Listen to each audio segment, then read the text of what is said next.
Hey, welcome to Overtime, where we take Sunday's message further. My name is Jeremy, and I'm your host. And this is a podcast where we just want to ask the questions that we think that you would ask as it relates to Sunday's message.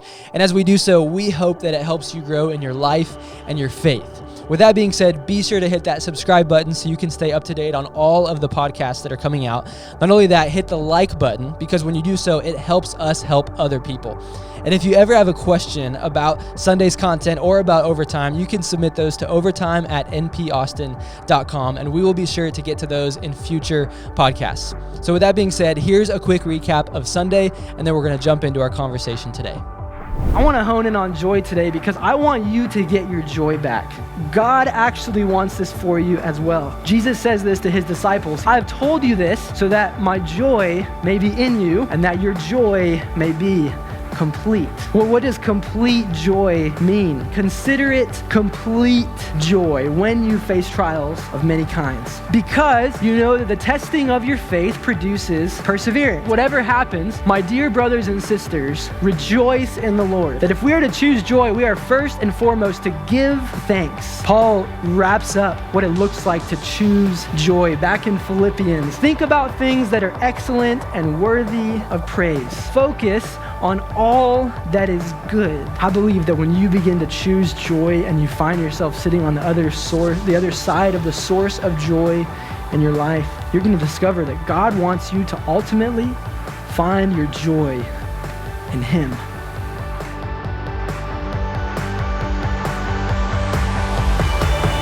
Start a little, yeah. Yeah. So, Jen, you just got back from out of town. I did, and you know what I came back to? An amazing message from you Sunday. Oh, okay. I love it. It's like a treat when you share. You didn't need a transition. Did you watch online or were you in person? I did watch online. Okay, but you were back in Texas. Yeah, I was back here. I had just gotten back, and I was like, I am so excited to turn on my TV and see Jeremy. I love it when you share. Oh, it's very kind. Do you get like really nervous sharing? Do you? I don't know. Like sometimes, yeah, sometimes. Are you there? Are you present? Yeah, it's just like I feel like I've learned a lot over the years, and I haven't done it a ton, and so like every time I do it, I feel like getting into that headspace, you just learn a lot. That's what it feels like, and so like I've watched Buck and you just work as hard as you can, and then you just trust God with the outcome. Yeah, once you get out there, it's like, okay, well, whatever's going to happen is going to happen. Yeah. And I heard in second service, like the power went out for a second. Yeah. That's awesome. Yeah, it went out twice during like the middle and the vision. It Okay. didn't hit during my message, which was helpful because I was in my mind. I was backstage when it hit, and I was watching the big production racks like blip and then go back on, and it was a building wide power outage. Wow. And so we don't know why. And later on, we were driving to lunch, and I saw some guys working in a box on one of the corners around here. And it was their fault. Yeah, they just probably like bzz, those guys. and they don't know an entire church service just like blipped. So, but I was backstage going like, how memorized do I have this thing? Like no notes, and no screen, like just talk. Yeah. When I was in Tennessee, I got to share a couple of times, and I've gotten so used to sharing here that I was like, then I felt disoriented there. So I know once you get comfortable and like you've got your rhythm and your routine, but I thought it was great. I loved it. It challenged me to be more joyful. I did have one issue with it. I think I texted you about it. No, not like an issue. Like you put the glass up on the screen and you were like, so are this glass half full, glass half empty? Right. And then you asked the audience, and you said in the first service, you said only one person raised their hand, which I just want to take issue with because that can't be true. I know. So I don't think it is If either. I were there, I would have like stood up because it's taken me like a lifetime to be comfortable with the fact that is just how I view things. Yeah. I'm a glass half empty person. It's not that I don't have hope that you could fill the glass. And I need to be challenged to be joyful because I always lean toward the negative. I'm always kind of leaning toward the critical or what is not or what needs to be fixed. Yep. And so it's a good thing, but I'm like, I'm just going to call it. That is not true. There are more glass half empty people, but we feel shame. So don't feel shame. Yeah, I think a lot of them just stayed quiet, honestly. Yeah. Because they don't care enough to raise their hand. They're like, whatever. It's like, oh, I'm glass half. It's like probably the more looked down upon perspective of the two. So it's not like, oh, I see it as negative. Woo! Like it's not, people aren't going to do that. Whereas all the half glass full people were like, full, they're excited and which I think is not fair. So I'm appreciative that you got up on stage and said, I'm a glass half empty. So that's why we're talking about this today. Speaking of, your glass is actually it's half like, empty. yeah, Was that intentional? No, not at all. Good job. Yeah. So I did want to start with a question. Okay. You talked a ton about joy. I mean, you said a lot of really good stuff about gratitude, about just really, trying to stay focused in that arena. But I think there's a lot of conversation around what is the difference between joy and happiness. We get that confused, especially I think as we're walking into a season of like we're supposed to feel happy because it's Christmas.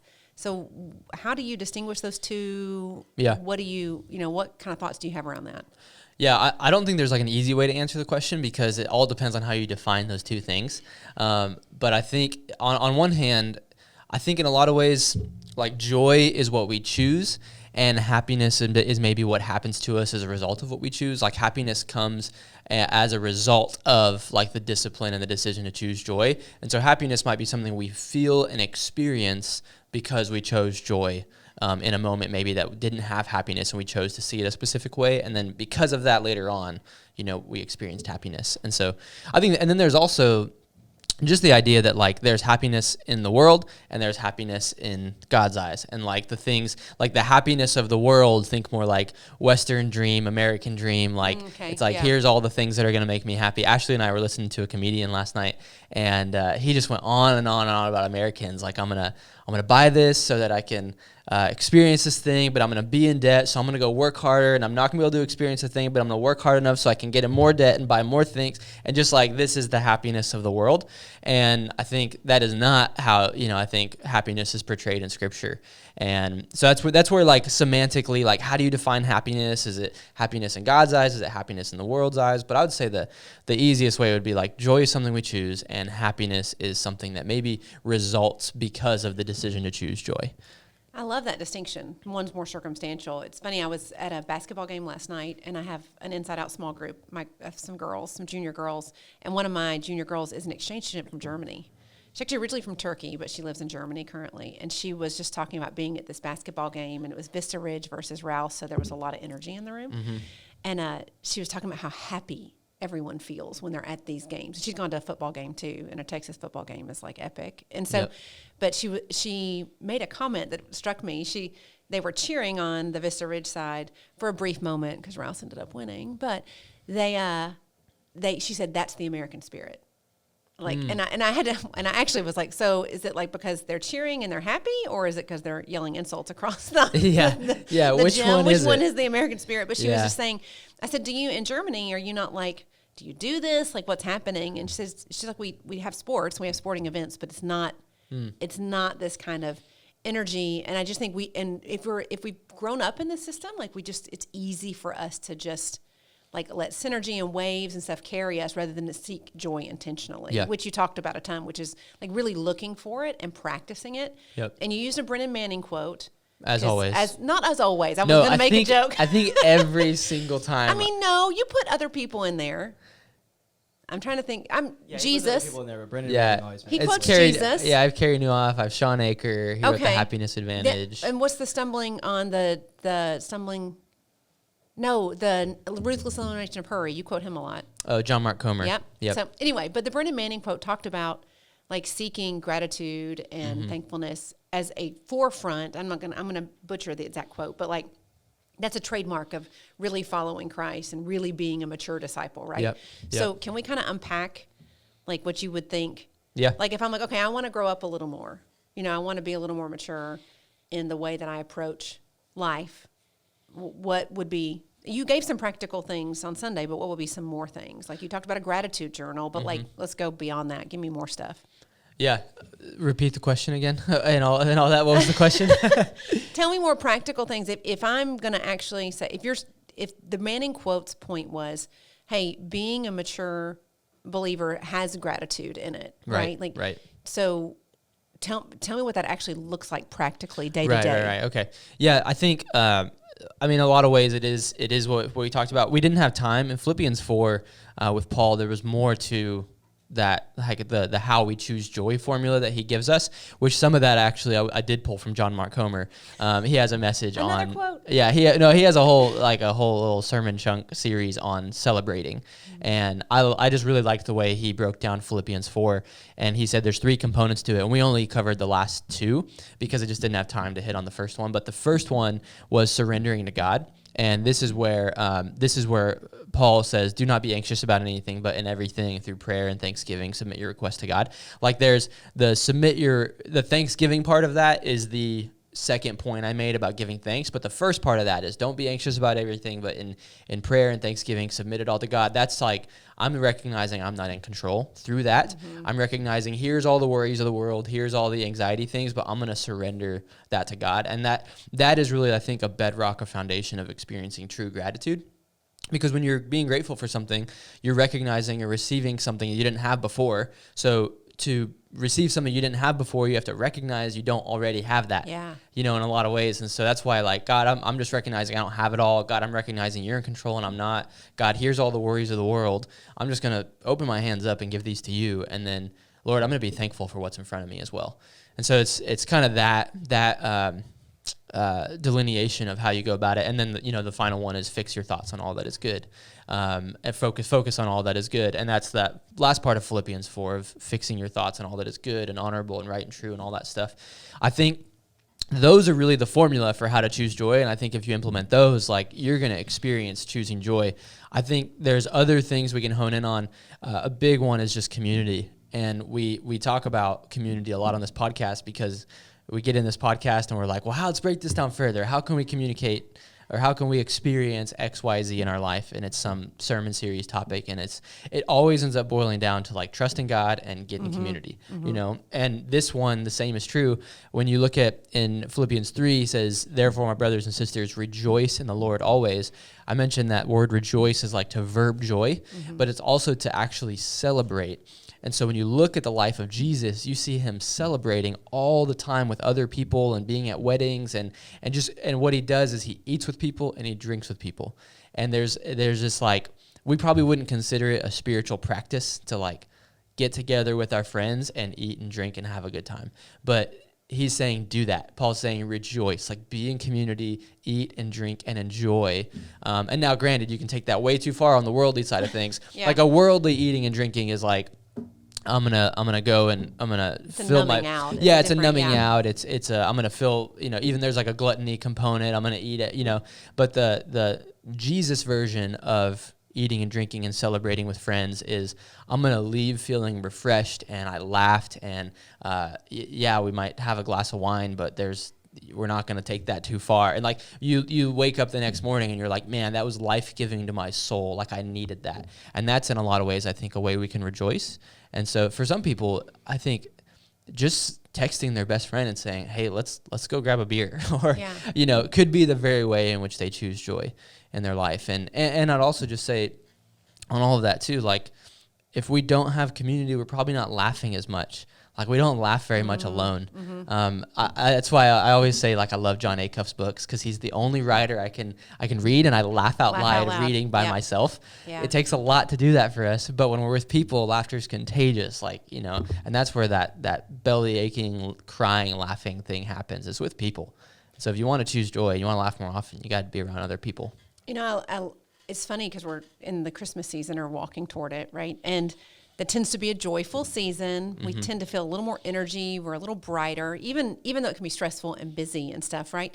And I think it has a lot to do with what you just said, is oftentimes we're intentionally taking time to celebrate. And usually we're celebrating others. We're giving gifts or we're being together. We're playing games. We're doing a thing even at a work holiday party or we're at a small group thing or whatever. I mean, but it's this set apart month-ish where we start with Thanksgiving and then we kind of end in the new year of saying like, hey, we're going to make sure we're with people and we're going to be intentional about it. So it's kind of funny how that's really actually something we can carry into like any time, right? Like we can just intentionally say, and then I love the idea when, you taking the Brenton Manning quote of like, that kind of is what a mark of like true discipleship or maturity kind of looks like. And honestly, being in community is what will mature us more than anything else. Because, when dealing with people, all the aspects of people, and trying to do that well and trying to show up, even in the ups and downs of that, is a part of growing us. Yeah. So I think that's cool to think that we're in this season, and what can we do to,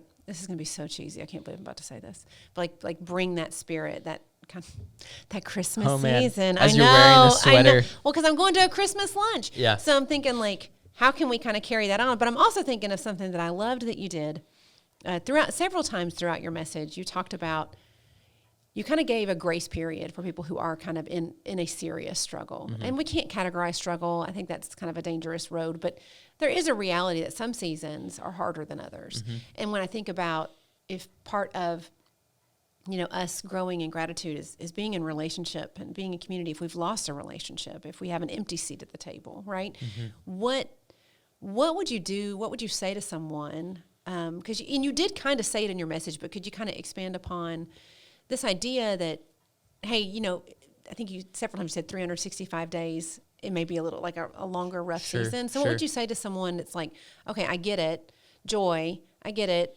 being with others, joy, but my other, mm-hmm. or a few of my others maybe are no longer with me, or there's division, or there's tension, or just loss entirely. Yep. So how would you tell them to kind of take what you said, and even if it is really a tough season, to kind of go to the next level with it? Yeah. Well, it's really hard to answer that because the context of everybody's tough season is so specific and different for them. And so if someone just lost a spouse, I mean, goodness, like that's going to be very different than if someone's like struggling at work, and not to minimize struggling at work, but it's just, there's a lot of context with it. And so I think just anything I say answering this question, I would say to people, like, take with a grain of salt, because I don't know people's situation. I don't know what's going on. I would just say, like, I would go back to what Ecclesiastes says, where Solomon says, there's a time to mourn and a time to weep. Like, that's almost referencing, like, you have to go through the 5 stages of grief. You have to, like, grieve and mourn and do those things depending on what the situation is, but you can't stay there. It's that phrase that, like, it's okay to not be okay, but it's not okay to stay that way. Mm-hmm. And that's what I think a lot of people end up doing. And that's why it was really tough to figure out how to do that, because again, context, I don't know where people are at, but some people have experienced horrible loss and they've never recovered from it. And they need someone to go, hey, your level of joy and happiness is up to you. And perhaps it was 10 years ago and it's still the thing that's robbing them of joy and happiness in today's life. Then I would push them to go, like, you got to choose joy. Like, you got to, and maybe practicing gratitude is remembering what you were grateful for when that person was there or was at the table. Or, maybe practicing gratitude is, man, there is an empty seat at the table, but look at the 9 other seats that are filled. And man, how can I just be more thankful for this time that I have with these people instead? I don't know. It's super hard, but I think in a lot of ways we sometimes become self-fulfilling prophecies, mm-hmm. because we never get out of the rut. And that's why Solomon later on, he says, it's time to weep, time to mourn. And then he says, but there is a time to rejoice. And when that time comes, we got to be willing to go, I'm going to choose joy. Yeah. Because several times you said that 365 days, like, hey, if you've, within the past 365 days, if you've had this moment, or you might have a darker season for 365 more days. When I was in school, and it's been a long time, and those models and all those counseling theories and all that stuff shift and evolve over time. But when I was in school, when we were taking grief classes, it was, you have a year, not like you have a year to grieve. That wasn't what they taught us, but that an idea was, for about a year you can expect a little bit of chaos, right? A little bit of darkness, or a lot. And then once we start getting past that, if we're still kind of stuck in some of those stages, it was morphed into what they would call abnormal grief. Like, okay, so now we are in a season where we do need to maybe put a little extra energy and effort into. It's almost like you have permission to just be how you are and feel how you feel for a chunk of time, and then at some point that we got to work to get forward movement, which speaks to, I kind of think, and you didn't have a ton of time to go into this, I don't think, but like just kind of the brain science behind joy, and like that you're not just talking about something like, Paul says be joyful, he says rejoice, he says, I say it again, like he's important, and so give me like a little bit of what you weren't able to share Sunday in terms of like the depth of this is actually we're wired to be this way. Yeah. Well, I'm just gonna caveat it with I am not a neurologist. I went to film school, so anything. But you went to UT. Don't they teach everything to? Oh, okay. Sorry. No, I took too much U.S. history because they made me do that instead. And so, a couple of cool. I think just some cool things about it too. There's two of these things called the happy hormones, and it's serotonin. And then the other one is, I'm pulling it up right now, dopamine. Oh, dopamine, yeah. I was like, I know this one. But two happiness hormones, and this goes a little bit back to like joy and happiness a little bit too. Dopamine is like the reward, the pleasure, like that kind of thing. Dopamine is a chemical release in the brain. It feels good, and this is something that you need, but it can become too damaging if you get too much of it. And so there's a book called In the Realm of Hungry Ghosts by a man named Gabor Mate, and he spends a lot of time with addicts, and he talks to them, he treats them, all this kind of stuff, and he talks about dopamine in the sense that like your brain gets used to a heightened amount of dopamine, and it basically what you need to keep giving it a certain amount to keep the pleasure center going, and then. So that's dopamine, and then you have serotonin, which is more like peace and calmness and tranquility, and it's a hormone that creates that kind of feeling inside of us. And we need both of them, but people often confuse dopamine for serotonin. Like, oh, I want to be, again, worldly happy, so let me like do all the things that give me the dopamine hit. And what we really want are the serotonin things. We want the rest, the tranquility, the calmness, the peace. And so I think it's just important to differentiate, like neither are bad, but what we tend to do is we tend to like go more towards the dopamine side of things. And so that was just interesting to me, I thought. Yeah. Well, I just love it when we're already made this way, right? Like to be aware of it can actually draw, just even drawing attention to it can do something even in your brain chemistry. Yeah.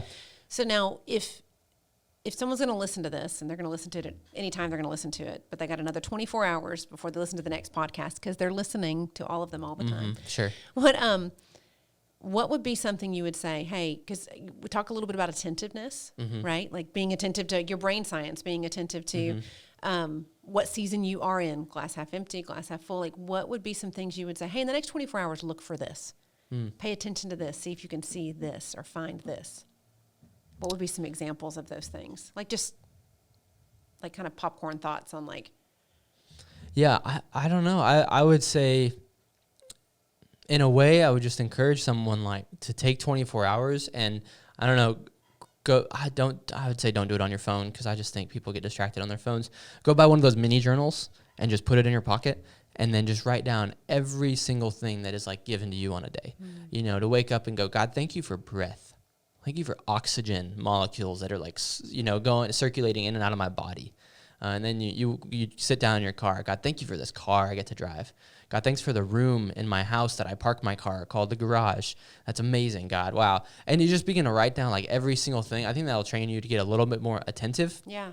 I think that's how I would say to answer that. And then I think just for me, there's a little bit of, Jordan and I talked about it last week, there's this thing called spiritual pathways, which is where you can listen to it on last week's podcast if you're listening to this one. But basically, it's like the different ways we connect with God. And so I think maybe aligning the way that you connect with God with the way you want to be attentive to what he's doing and how he's like working in your life. And so for me, it's like nature and solitude are number 1 and 2 for how I experience and am most attentive to God. And so for me, when I know I'm getting a little bit lost in the weeds, there's this trail I go to by my house, Tejas Campground, if anyone wants to go out there, but I don't want to tell people because there's not a lot of people on the trail. That's why it's very... All of Northpoint's yeah, right there. There's a lot of solitude. And there's a 2.2 mile hike, and you get to this point, and it looks over a lot of like Lake Georgetown, and then the only way you can get there is by hiking 2.2 miles. You can't drive and park and walk there. You have to hike in. And I go there like 2 or 3 times a week because I love going out there and I just sit down, and it's the place where I'm the most attentive is in those moments. But if you're telling me be attentive as I'm like ordering food at Chick-fil-A, I'm probably not gonna be able to do very well. So I've got to put the things in my schedule that are gonna help me stay attentive to what God is doing. I love that, being intentional about actually scheduling it, because if it is outdoors, if you connect best outdoors, but you don't have that time to go do a 2-3 mile walk or run or whatever, but you can do 5 minutes. Like I think that's the other thing is we kind of get this picture, if I can't sit down and meditate for 4 hours, it's like, no, you can do something. I was even just thinking like, and I'm sure this exists, But if you hate the idea of writing, because some people I know just are so resistant to journaling, even though it's kind of funny, like to be so resistant sometimes. But I have a friend who just will not write. They just like, I won't do it. They won't read, they won't write. But it would be cool if there was like and I'm sure it exists, like an app or a number or something you can text, and you can be like, hey, Siri, text God, thank you for breath. You know, hey, Siri, text God, thank you for that sunrise. Yeah. Oh, that is hilarious. Siri is actually responding. Someone's device is going off with "Hey Siri" right now. But I mean, like, there's got to be a thing where, you know, and it can feel like, oh, what's Siri doing? I think it's your watch, Josh. I don't have an Apple Watch, and I also have Hey Siri. Oh, it's your phone right there, Jen. Oh yeah, it's over here. Hey Siri, shut up. Yeah. Okay. I just think that. Good Lord, she really wants to be on the podcast. She's super excited. She wants to really help me I'll- get in touch I'll with turn God. it off. You got it? Thank you, Josh. So I just think it would be cool to have something like that, because I think what we're doing, we got to do a thing, right? We're going to have to do at least something if we want to kind of, you know, feel more joy, if we want to actually apply this whole concept. Yeah. So I have another question though about attentiveness. Yeah. And I don't know where we are in time. Could this be our last question, you think, or do you? Yeah, we're doing final time. Okay. Hey, I'd also just say really quick on that Yeah. point. We just did a staff meeting where Buck talked about prayer. And I just think in terms of attentiveness, like I don't think you get there apart from prayer. I think everything that we're talking about and describing of God, thank you for breath, it's like a form of prayer. And I think if that's not present, like in the beginning of your day, it's going to be really, really difficult to be attentive if you don't have that time carved out. And that's the simplest thing, like pray. You know, it's like, you know, we talk about time with God all the time, but it really is. If you don't have that time carved out, you're not going to be attentive. And I wrote down, Brennan Manning talks about attentiveness, and I've got a quote from Brennan Manning. A Brennan Manning quote? Yeah, but listen to this. He said, to be aware and alert of the presence of God manifested in a piece of music heard on the car radio, a daffodil, a kiss, an encouraging word from a friend, a thunderstorm, a newborn baby, a sunrise or sunset, a rainbow, or the magnificent lines on the face of an old lobster fisherman requires an inner freedom from self-created through prayer. I love that. Like the lines on an old fisherman the finding, lobster. Yeah. Finding the thing, whatever it could. Yeah. And that even could be a starting prayer. Is like you get in your car or you wake up and you're like, hey, God, help me be attentive. Mm-hmm. Just even that, just starting with, you know, help me see. Yeah. And as I read that, requires an inner freedom from self created through prayer. Like prayer and gratitude focus us not on ourselves, but on other people in a lot of ways. And an inner freedom from self, I think a lot of times doesn't happen because we are so inner focused on ourselves and, you know, what can I consume today? What can I get from today? How can today contribute to my life? And versus looking at other people's lives. Yeah. I had a friend who was in a really, really dark season, kind of like battling with depression, not for any particular reason, just lots of stuff had kind of piled up. And it's also kind of her, you know, chemical makeup. She's just disposed to that kind of temperament. And she was in a really, really funky season, and but it was all in her own head, right? Like she was just very self-consumed. And so she was telling me, you know, how she was really frustrated. She couldn't kind of pull herself out of this pit, and she felt like she had dug a ditch, and she's like now setting up shop in it. And I said, well, what if every day, she was telling me, she's like, but what frustrates me is I feel like I'm actually really funny. Like she's like, I think I'm actually a really funny, engaging person, but I can't get out to be that. I said, well, text me something funny every day, a meme, something you see, a joke, anything, a funny picture of you. Like, if you're so funny, show me every day. And and I said, without excuse, like just every day you take. So we've been doing that for about a year before I moved. So we're almost to 5 years I don't get them every day anymore. I get them about 2 or 3 times a week. Wow. But she sends me something funny often. And my point in that was to get out of her own head. And I've done that with other people where they've kind of been consumed and kind of drowning in their own stuff. It's like, okay, so ask someone else how they are every day. Yeah. Get a simple text. How are you every day? Just to someone different, and just to check in or thinking of you. If you don't want to start up a conversation with a question, just thinking of you today. Yep. And so just anything you can, I love that point, anything you can to kind of get out of your head. And I would just say Huge. too, what you just described, I'm horrible at. I've got a friend who texts me like just, hey, how are you? And I'm always like in the middle of the workday or something, and I'm just like, I didn't know texting. What's the agenda? Like, do you need something? Like, it's my first inclination. Yeah. And then I go, no, I have something to learn here from this friend of mine who always does this. And I'm like, I love that he cares that much just to like text that. I want to learn that from him, because I always text with an agenda. Yeah, I think again, the question can lead to a conversation, and work days do get crazy, and it does get to be a lot. But even just I'm fine, or thank you, or just thinking of you. It doesn't have to be always a question, but yeah. I do think if you're struggling to get out of your head, like all you can think about is how it's hard for you, and the things that you're seeing, even not so much in like this self-consuming way. Like I've got a situation in my life that as I'm even sitting here talking about it, I'm thinking, I just need to stop thinking about that. And I can't just stop thinking. That's not how that works.